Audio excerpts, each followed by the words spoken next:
اے اہل کتاب، پیغمبروں کے آنے کا سلسلہ جو ایک عرصے تک منقطع رہا، تو اب تمہارے پاس ہمارے پیغمبر آ گئے ہیں جو تم سے ہمارے احکام بیان کرتے ہیں، تاکہ تم یہ نہ کہو کہ ہمارے پاس کوئی خوشخبری یا ڈر سنانے والا نہیں آیا۔ سو اب تمہارے پاس خوشخبری اور ڈر سنانے والے آ گئے ہیں، اور اللہ ہر چیز پر قادر ہے۔ اور جب موسیٰ نے اپنی قوم سے کہا کہ بھائیو، تم پر اللہ نے جو احسان کیے ہیں ان کو یاد کرو، کہ اس نے تم میں پیغمبر پیدا کیے اور تمہیں بادشاہ بنایا اور تم کو اتنا کچھ عنایت کیا کہ اہل عالم میں سے کسی کو نہیں دیا۔ اے بھائیو، تم ارض مقدس یعنی ملک شام میں، جسے اللہ نے تمہارے لیے لکھ رکھا ہے، داخل ہو چلو، اور دیکھنا مقابلے کے وقت پیٹھ نہ پھیر دینا، ورنہ نقصان میں پڑ جاؤ گے۔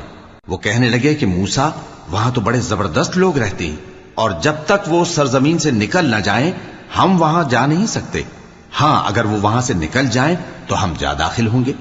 جو لوگ اللہ سے ڈرتے تھے ان میں سے 2 شخص جن پر اللہ کی عنایت تھی کہنے لگے کہ ان لوگوں پر دروازے کے رستے سے حملہ کر دو، پھر جب تم دروازے میں داخل ہو گئے تو فتح تمہاری ہے، اور اللہ ہی پر بھروسہ رکھو اگر تم واقعی ایمان والے ہو۔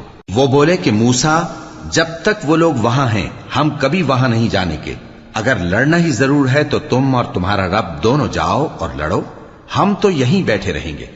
موسیٰ نے اللہ سے التجا کی کہ پروردگار، میں اپنے اور اپنے بھائی کے سوا اور کسی پر اختیار نہیں رکھتا، سو تو ہم میں اور ان نافرمان لوگوں میں جدائی کر دے۔